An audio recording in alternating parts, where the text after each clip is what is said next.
Hey there, my name's Jordan, and I'm a financial coach and financial planner.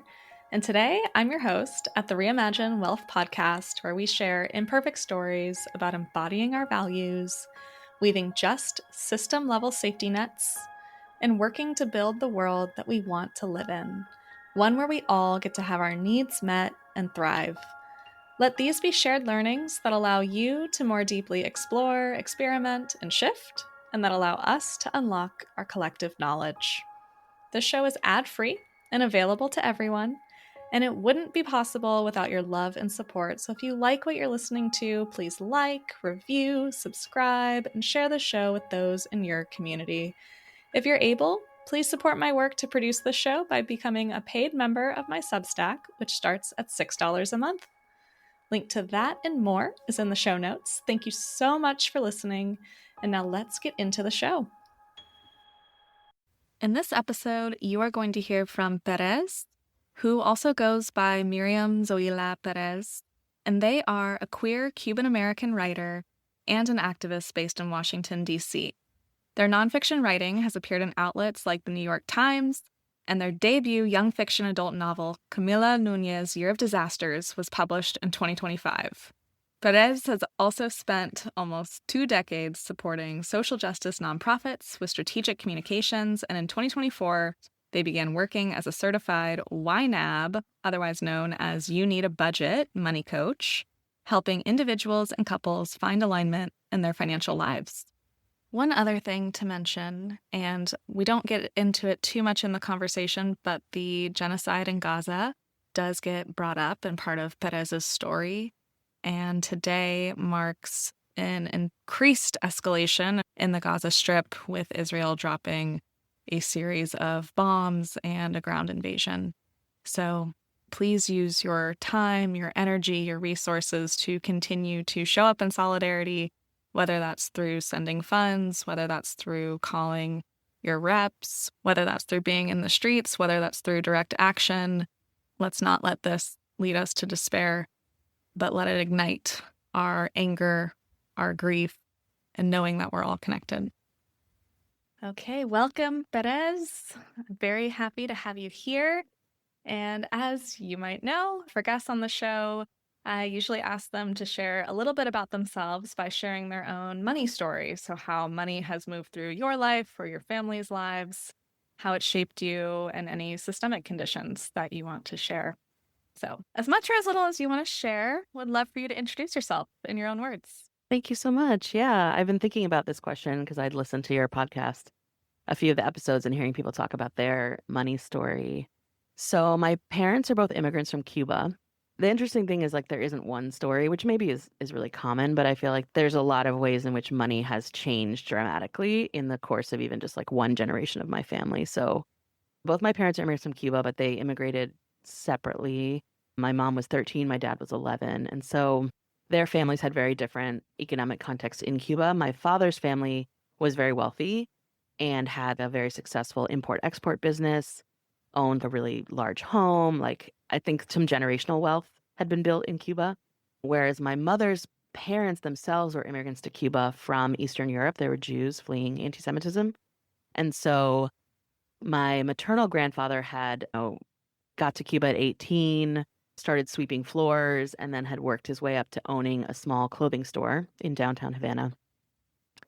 And so both families left because of the Cuban Revolution and Castro government. My dad's side left very, very quickly, maybe because of some ties to the Batista government. It's like kind of family lore, unclear exactly, but they left like pretty much immediately, which meant they could take more with them. They could take more property with them, essentially, like stuff, not, assets.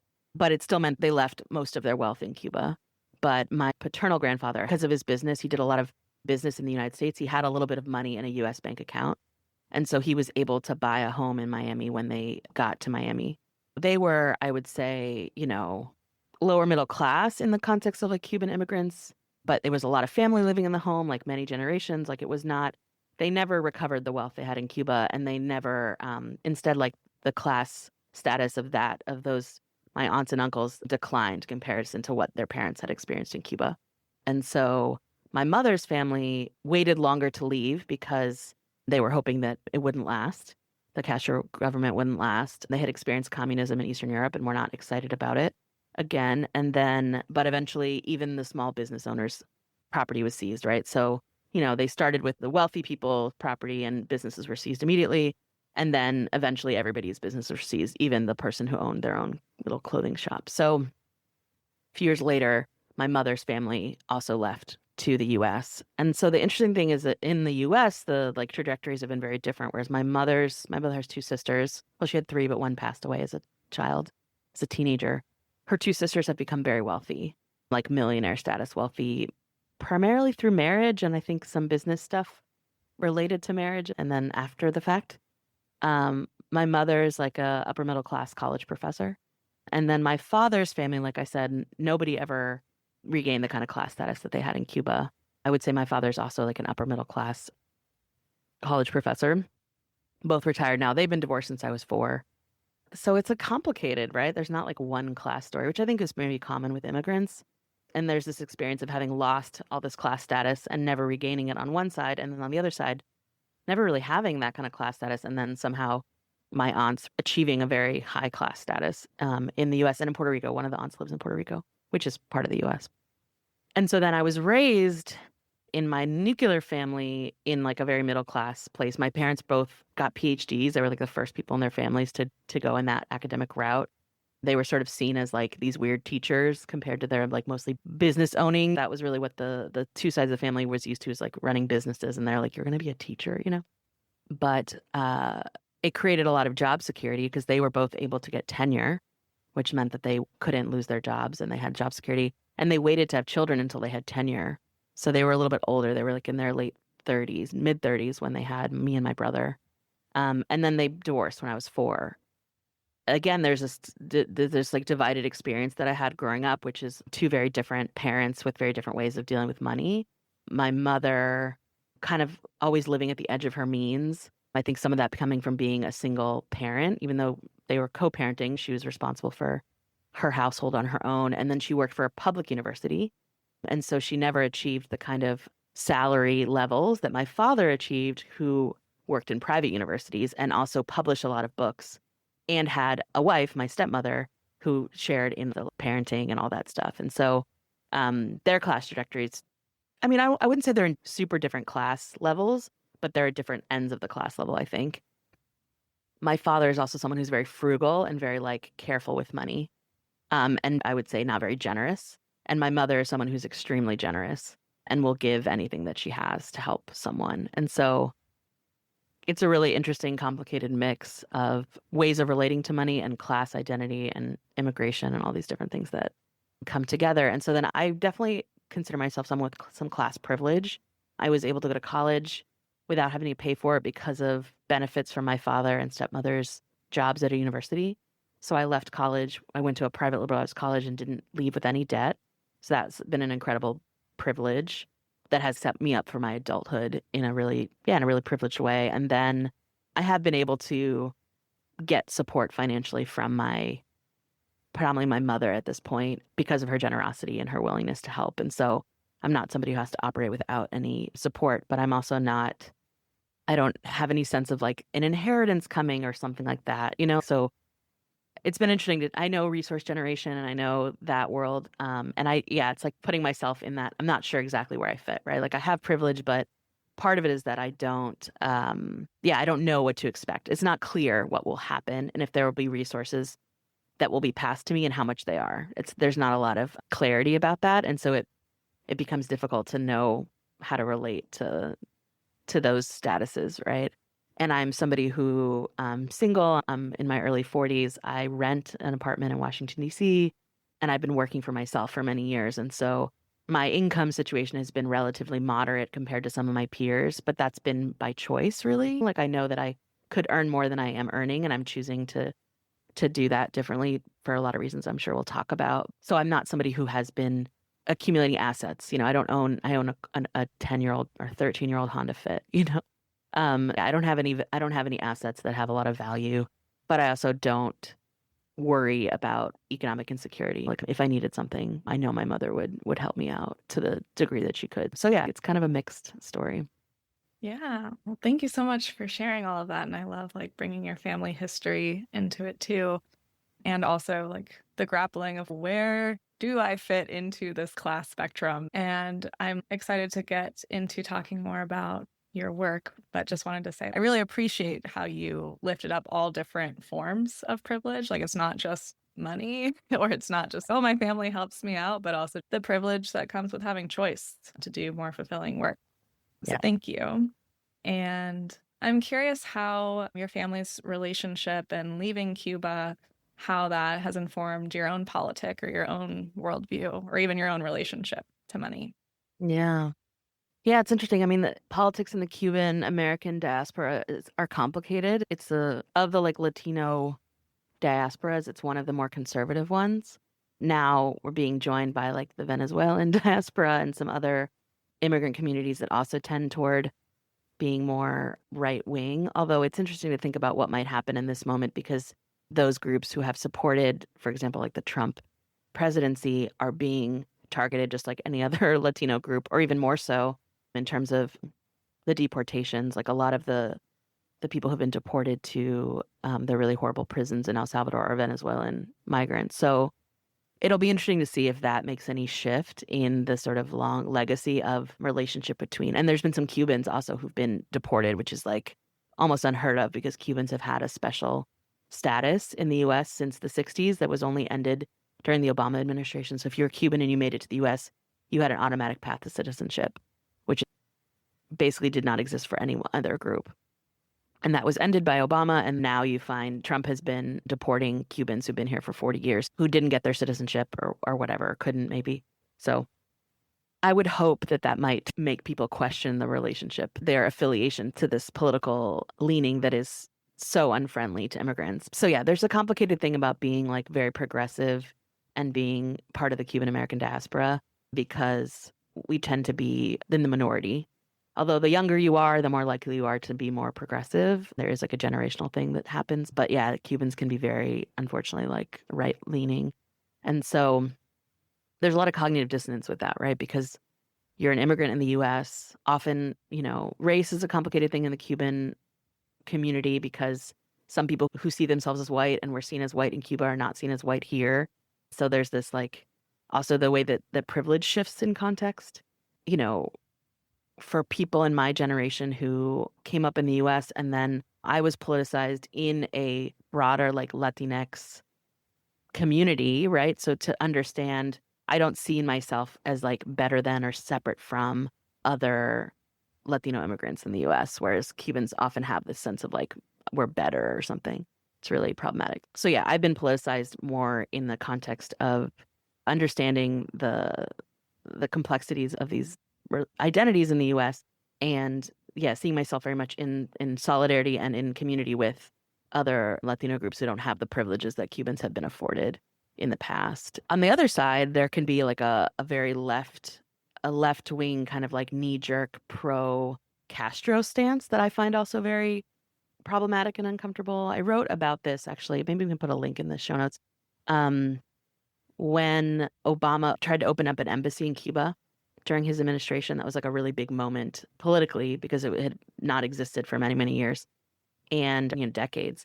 And so I wrote about it. And the title of the piece was "Why I Don't Want to Hear About Your Vacation to Cuba," because there's also this like people have this sort of like tick. If you meet somebody and they find out you're Cuban, they really want to tell you about the visit they took to Cuba. And I really don't, I'm not interested in hearing about people's tourist vacations to Cuba. Like it's just a really complicated topic. But in that piece, I also talked about the complicated feelings of being not pro Castro the way that some people on the left can be, and I think a really like narrow way, but also not a right winger, the way that a lot of Cubans can be in sort of a knee jerk way. So being in this middle ground has been a really complicated place to be. Yeah, there's like so much there that maybe might be like a little bit too in the weeds for your audience. But yeah, it's complicated. And then, there are the tropes of being an immigrant and being the child of immigrants and the way in which people relate to like class, safety, and security in an immigrant context. And my trajectory has been really challenging. My career trajectory has been really challenging for my mother, for example, because she, like I said, had tenure since she was in her mid 30s So she had job security until she retired almost 40 plus years later, which was only last year. And so I have this very unconventional career where I've mostly worked for myself. She often can't really describe what I do. And I've chosen freedom over security and like the ability to own my time over a career trajectory that might look more safe or secure. And like you pointed out, that's a choice and a privilege that I can do that. And I know that. And I also know that if I needed to find like a job, like I could, I have the credentials. So it's been hard for her. And I think that's not uncommon for an immigrant to feel like you need this like safety and security. And in some ways, the fact that I can do this is a result of the sacrifices that they made, right, in leaving Cuba and starting over and all that kind of thing. So yeah, she definitely worries about me. Yeah. Which is fair, but I have choices, and I'm grateful for that. Yeah, no, thanks for expanding upon that too. And I think what it really points to is like there's nuance and there's contradiction. And just because someone has, has a background or has an identity doesn't mean that all of the like commonalities that we think of are necessarily true. And I think what happened in Cuba is something that we all need to be learning from and still learning from. And I just really appreciate you bringing that into the context of this conversation and also like the family dynamics where it's like, I want you to be better off, and where maybe our family's ideas of being better off or safe or secure are different than our own ideas. And it's not a betrayal, but it's really, coming together on what is the shared vision for our lineage and our legacy. And you started talking a little bit about your work. Could you share with listeners a little bit more? I believe you're a self-described like YNAB coach, budget coach, but can you share a little bit more about, you're also an author. What are all of the hats that you wear? And how do you see those being connected with how you show up and engage in social justice work? Yeah. Yeah, it's funny. I don't know if it's because I'm a Gemini or what, but I've done a lot of things in my almost 20 years of kind of being an adult in the world after college. One of the threads through a lot of what I've done has been writing. I got into blogging in 2006, 2007, right when it was like really blowing up. I just happened to connect with people who were doing it and thought, this seems cool. I'm going to start a blog without really knowing what that meant. And then it ended up in the feminist blog world and got opportunity to be part of a very large feminist blog called Feministing that was around for a long time. I was a writer and editor there for a while. And so I got to, be part of this broader conversation, which was kind of incredible. That led me to do freelance journalism. And so I wrote a lot about politics. I wrote a lot about race and gender for lots of different publications, including like the New York Times, but also more like left progressive publications like Color Lines used to be a pretty big platform for writing about race. I was a gender and sexuality columnist there. And I did some personal essays in the nonfiction world and some reporting. I did a TED Talk during that time about the impact of racism on maternal health. I also have a background as a doula. And so that was what I was blogging about. I know, I don't even know if you knew this, Jordan. You're like learning about me, right, in real time. But yeah, some of my political work actually started in that arena. I got really excited about midwifery and like birth activism in college and became a doula and was really interested in that world. And then my first job out of college was working with a Latino reproductive rights and justice organization. And so I started making the connections between doula birth support and also support for people having abortions. And that was part of this blog the blog that I started then was called Radical Doula. It still exists on the internet, but it's not an active blog anymore. So I did a lot of that writing. And so that was my like political kind of foundation was in the reproductive justice movement, which really is where I learned a lot about race and identity and solidarity and like what all that looked and really got my social justice education and really grateful for that grounding. And then when Trump got elected the first time, it really shook me up, really challenged me emotionally to sort of like relate to the world in this context. And I had to step away from writing about politics. I just couldn't. I did like a year almost of the administration writing about race and gender. And I was just like, I can't. It's just too hard in this context. I think that's around the time when I started to shift toward what you referred to now, which my first young adult fiction novel was published in March of this year. So I think it's around that time. I had been writing. I'd written something like 10 years ago, but I think around 2016, I started to take it a little more seriously. And yeah, I've always read YA. I loved YA. I was a voracious reader as a kid. I don't know when I got the idea to try to write a YA novel, but I did actually wrote two. And the second one was just published recently. It's called Camila Nunez's Year of Disasters. It's about a queer Cuban American teenager kind of dealing with anxiety and a fear of the future. A bad tarot reading is like the inciting incident for her birthday. It's a sweet story about relationships and identity and stuff. I do think that that writing is very political because you're writing about stories that were not the stories I read growing up, for sure, and letting kids see themselves reflected in the media.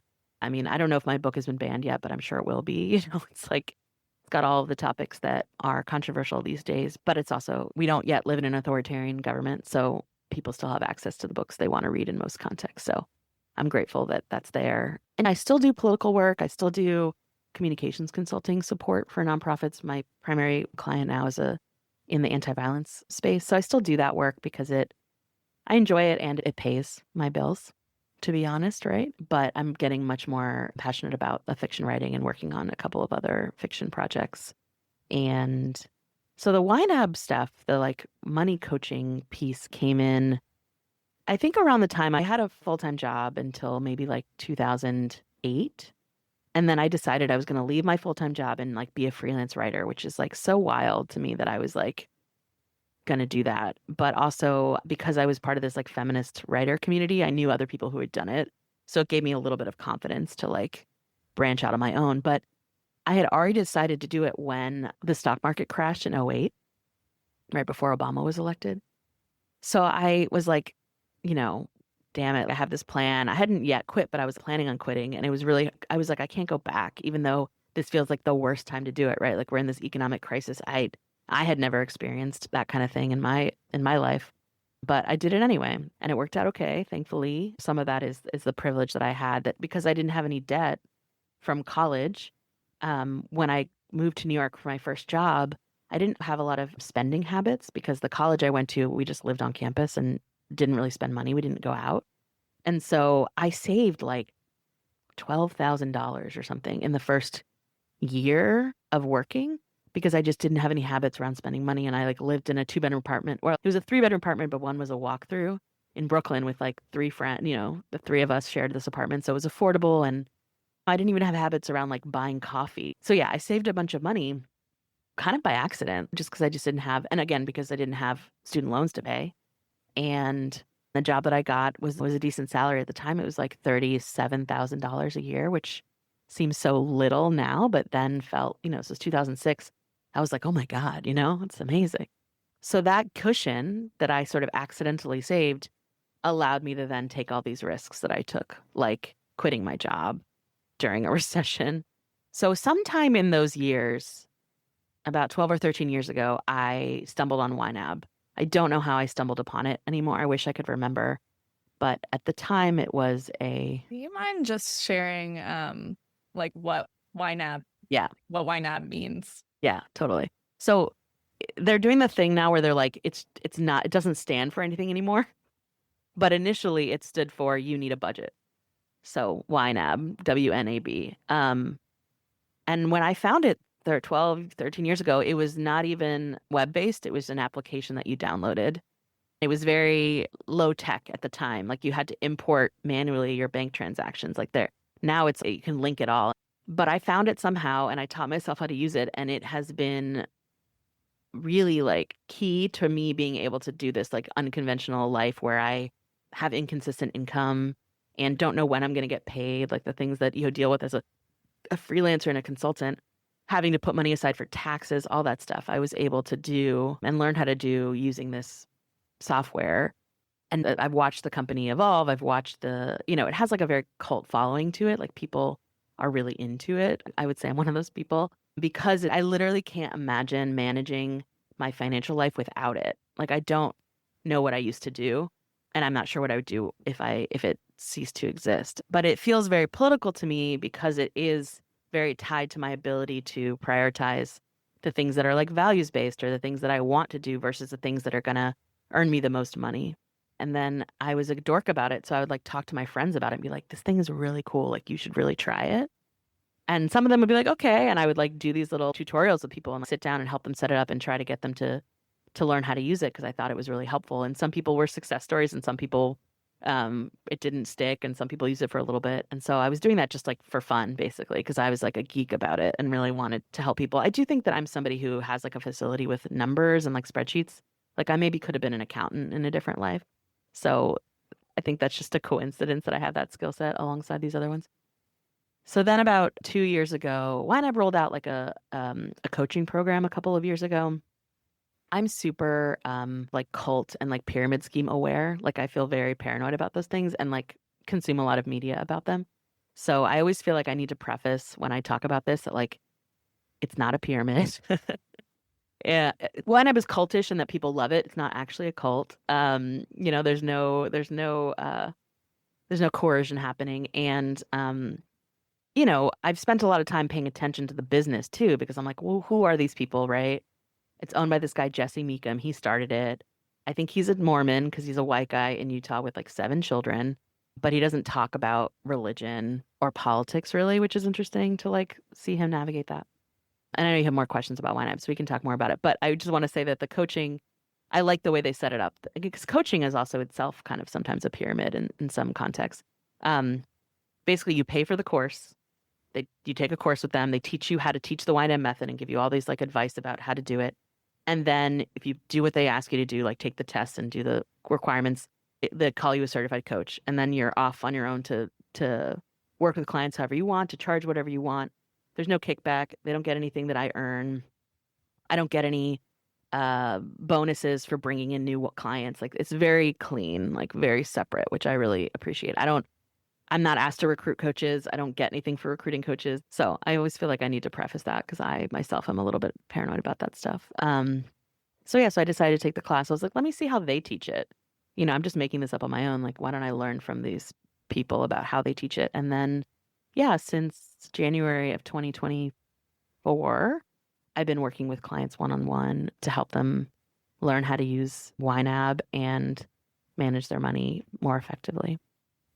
I love that you're like, I could have been an accountant, or I also am a creative writer. Like, I love the both sides of your brain. It's like, I don't know. Again, I don't know if it's because I'm a Gemini or what, but yeah, there's just, Yeah. I Hey. have a lot of interests. I don't know. Yes. Yes. Well, hey, keep them all. And I mean, I know that budgeting or like YNAB, there's also like other budgeting platforms and spreadsheets and all the things. And I know it's generally thought of as like that like weighing to do, or like, oh, I just like have to go look at my budget, or there's the avoidance around budgeting as a concept as well. And I have really thought about it as a reframe, as like an invitation to really see how what we're doing in our day-to-day lives, how aligned is that with the version of ourselves that we want to show up as, or that we're able to show up as. And of course, there's systemic conditions that make it impossible sometimes to be perfectly aligned with all of our spending decisions. Because, consumerism, everything's a commodity these days. But I also think that budgeting can really be a way to not only align our values more deeply with our spending, which can be this argument of like, that's a very individualistic approach. But I also think of it as a tool that can be remolded as well to think about other forms of wealth or other forms of living more fulfilled lives, of showing up for our communities. So my question for you is, first, what is your kind of vision for like, when you think of collective liberation, what does that mean to you? And then how do you see, well, I was going to originally say, like, how do you see your budgeting work being connected to that? But I mean, the narrative piece is there too. Storytelling is so critical to that. Right. So Yeah. budgeting and the writing. Yeah, I appreciate that. I mean, collective liberation. So the definition of reproductive justice that I like, that I feel like applies in this context, it's like I define reproductive justice as like a world in which everybody can create the family that they want to create. And family is defined really broadly, right? It doesn't just mean like biological kids. And I think collective liberation is like we live in a world where everyone can create the lives that they want to create, right? They have the resources that they need to sustain themselves. They live in a world where harm is not dominant, right? Where we live in relationship with each other in ways that are fulfilling and nurturing. It's a big thing to try to define, but that's like my quick thought. And Yeah, I think these tools, and so one of the reasons that YNAB is like trying to move away from their non-acronym name is they're no longer calling it a budget, which is so interesting to me. So they feel like they've spent 20 years trying to reframe budgeting and it's sort of failed. And so they're like, let's not even use that word anymore because I think budgeting has such a negative connotation, right? It's restrictive, it's about what you don't do, it's about limiting yourself, it's about sort of this like puritanical sacrifice, like don't buy that coffee, don't buy that coffee, which is a big part of the, like this finance, some of the finance world, right? Has this really sacrificial, sacrifice for the future. And that's not at all how I relate to this. So they're calling it like a plan. They're using all sorts of different words, but I do think there's something to the negative connotation that budgeting has. And so I think these tools are about at the very base, they're about priorities. It's like, what do you value? And how does the way that you use your resources mimic what you value? A very small example, I put aside $100 every month to donate. And so every time I see a GoFundMe or an ask for money that comes across my social media feed through someone that I know, I give $10. I don't ask, I don't question it. I just $10 to everything. And that's been really helpful for me to both bring my gift. That's not a lot of money, but I'm also like operating with not a super amount of resources, like I said, in my own bubble. I also don't have to question every time, should I or should I not? And I actually approach the folks in who I see out and about who are asking for money in the same way. I just give them money. It's not always $10, but I don't question whether to do it. I just like, and I try to have cash. I'm just like, my answer is yes, and here's $1 or whatever it is, to take away that like need to make an assessment, right? Because like also, what am I assessing based on? Like the values of this thing. And some of this approach for GoFundMe's came about because of the genocide in Gaza and like the suffering in Gaza. So I just started giving $10 to any fundraiser related to Gaza. And then I've extended that. It doesn't matter what it is, honestly. If it's coming through someone that I trust or value who's in my network, I'm just $10. So I'm able to do that. I'm able to prioritize those funds because I have a system where I know what every dollar that I have is for. That's the principle of YNAB is like you give every dollar a job. All the dollars that I have in my accounts have a job. They're allocated to a category for what they're going to be spent on. So there's money for taxes, which is important if you're self-employed. There's money for an emergency fund. There's money for next month's rent, for food, all that stuff. And so the way that it's different than a budget, so that sounds like a budget, but the way that it's different is that as you spend, you adjust. For example, today I bought tickets to a Pride event that I wasn't planning on buying, and I don't have money in the tickets category because I already spent the money that was in the tickets category. So instead of being like, oh, fuck it, I blew my budget. Oh well, let me just like bury my head in the sand. I'm like, okay, where's that $35 going to come from? It has to come from somewhere, right? So I'm going to move $35 from somewhere else to the tickets category because I bought a ticket today. So it's going to come from a shopping category or maybe my emergency fund or something else that I can choose not to spend. I'm not going to spend $35 eating out so I can buy this ticket. So that in that way, it's more of like a plan and it's like something that's very flexible. It allows me to prioritize what I prioritize, allows me to, yeah, I own my time really is what I own. I don't own property and I don't earn what I could earn compared to some of my peers because I want to own my time so that I can do things like write YA novels. And then the other values-based thing I'll say about YNAB is like I have a sliding scale for like my fees, and that's really important to me. And you and I met through this rad planners community, and that's been really great to find other people who are values aligned in the finance world because some people in the finance world are just trying to get people to like hoard as much money as possible. There's just so many different types of values, and that's not my value. And sliding scale is like an important way to try to give this support to people who have different levels of income. I really appreciate that you incorporate that into your work. It's like people who aren't born with the same amount of resources. Like why do we structure our societies such that they have to take on such a large burden in comparison to someone who is born into wealth? It's just ridiculous. And the other thing that I appreciate about that approach and like, you have the categories and the plans around it, and then the plan shifts is like, not only does it account for like we're human, but also I think it helps remove the like imperfection that comes along with like is this the right person to give money to? How do I evaluate that? Like, that's even a power dynamic of like Yeah. our decision to decide Right. where money goes. Right. So I like that it removes some of that like analysis paralysis. Well, I allocated $100, so here's some of that Mhm. right now. Exactly. Yeah, it's been a really helpful shift for me to just say yes. Like my default is yes, but it's not. I'm not compromising my well-being. There's a saying in like the 12-step world of like, give from your bounty, not your reserve. So it's like, what is a part of my bounty? Like, what can I redistribute in even in these small ways? Because I don't have, I know you are in community with people who have like large amounts to redistribute. That's not me at this point. But yeah, I still have power and I can still, and it just feels good. It's like generosity, right? Like my stance is yes. I'm just going to say yes. Right. Yeah. And if we all have that approach, it would be so much more circular. Like, if I Yeah. need more resources, they will come through because people Right. are more likely to share. Yeah. And the reality is that poor people, like the research shows that low income folks are way more generous than rich people and Yeah. give way more of their resources in that, like what you're talking about, this like, I'm going to get you because I know you'll get me next time. So I think it's people with more wealth and privilege who tend to be less like that, which seems counterintuitive, but yeah. Yeah. I think that's true, though. I mean, not only do I think that's true, but like it actually quantitatively is true. Yeah, there's And it's research. like, why is that? Well, because the current system doesn't serve these people. There's so much oppression. So you have to create other forms of safety and you have to share resources Yeah. to a degree.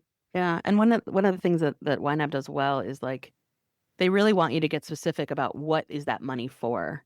You're not just like putting money aside to put money aside. It's like, well, what's that savings for? Like get really specific about what is it actually meant for. And I think that's really counter to this sort of impulse to hoard. And they actually do like emphasize spending. Like even savings is just deferred spending.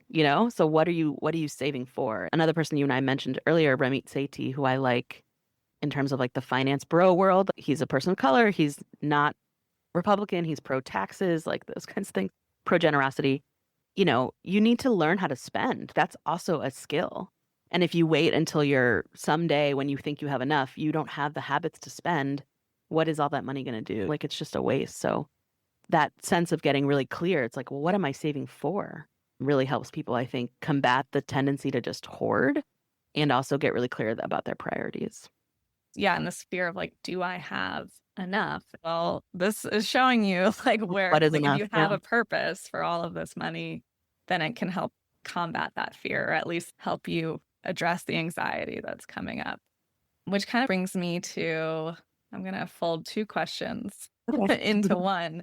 But I've experienced just being in the financial industry, a lot of the tools that, to be honest, I use these tools and I also have to like Frankenstein my own other DIY tools to actually center my values and my politic into them because they are built on wealth supremacy. They are built on this capital bias towards growth. I just had a phone call with Right Capital today, and I am trying to model someone divesting and spending down their account, and the tool literally like will not do the full divestment. They have like this back end modeling where they show it on one side, but then if you actually look at the accounts and look at all the data, it's like, oh, well, that's more than you need to spend down. So we capped it. And I was just Wow. like, this is taking the decision away from the client. This is patriarchal. And anyway, I'm getting on a soapbox, so I'm going to step Yeah. off. But I'm curious do you notice any like capital bias or wealth supremacy in your tools? And if so, like how do you orient to how much is enough in your work? Right. Yeah, no, this is a great question. And thankfully, no. Like I really, Lila, like it's pretty values neutral to a certain degree, as much as something can be. I actually do think it is. And it does not encourage saving over spend. I think if anything, it actually encourages spending. They're like, because like I said, the founder talks about how savings is just deferred spending. It's all spending. There's no metrics built in to be like, it's not the fire community, right? Like you're trying to retire early, Dave Ramsey, none of that stuff is built into it at all, which I'm really grateful for because I would be a little bit lost. And I think the other things that I've looked out for, they don't sell your data. So they sell subscriptions, not data. You pay for it monthly. It's like $15 a month or 100 something dollars a year. I pay for it, even though I'm like a coach, like I pay for it like everyone else does. They don't sell your data, so that's good. And they're owned by this one guy. I don't think they're going to sell to like some big financial company. Like Mint was something people used.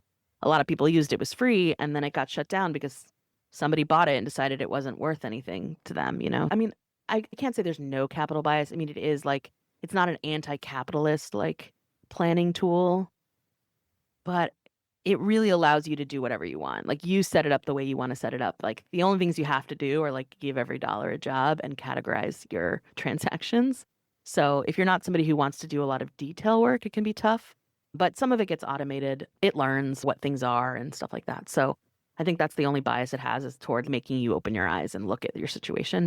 They're not trying to get you to hoard wealth. If anything, yeah, like I said, they're trying to get you to be really clear about what it's for. And yeah, what is enough, and making sure that you're spending on the things you care about, not just saving. So yeah, I actually really do think it's a good tool in that way. And I wouldn't be promoting it if I didn't. I know I'm promoting it by doing this like coaching work. And that's with a lot of, due diligence on my part. Again, not perfect. And then I do actually think Ramit Sethi is a pretty good voice in this world. And his stuff is branded as "I will teach you to be rich," but that's pretty misleading, because what it actually means is like, it's about your rich life, not about just hoarding wealth. And he does a lot of stuff on his podcast with these very wealthy couples who like never feel like it's enough. And he's like, you're going to have $6 million when you retire. And like, how is that not enough? And then he also encourages generosity and like tipping well. And he's not anti-taxes and like some of these really basic things that you don't get in that arena. I can give you links for the show notes too. It's hard to find people in this arena to follow. And I actually do. Again, he's not perfect. No one's perfect, but he meets a lot of the criteria I'm looking for. And I do value his opinion. And the last thing I'll say is like, he talks about how the way you feel about money is highly uncorrelated to your actual situation, which I think is really interesting. And I think that's why these tools that make you really open your eyes and look at your situation and not just look at your bank account balance, which is like such a terrible snapshot of that situation, because a lot of the money that's in your bank account right now already has a job, probably to go to your credit card company in 6 weeks, but even other jobs like your rent and things like that, your mortgage. So the only way that you can make sure that your feelings about money actually match your situation is to look at your situation. And you don't have to use Monarch is another tool. I haven't explored it as much. It's a newer tool. I'm not going to say YNAB is the only one there, but it's the one that I think is the best at this point and the one I value. And it's like, no matter what your situation is, you have to look at it in order to do anything about it, whether it's to improve it or to give it all away or to whatever it is you're going to do. And I know you brought in the 12 steps, but it reminds me of like the 12 steps. It's like you have to confront the problem, or you have to confront the things. So admit you're powerless. Yeah. It's true. I mean, there are some 12-step groups about money and spending and earning and stuff, definitely.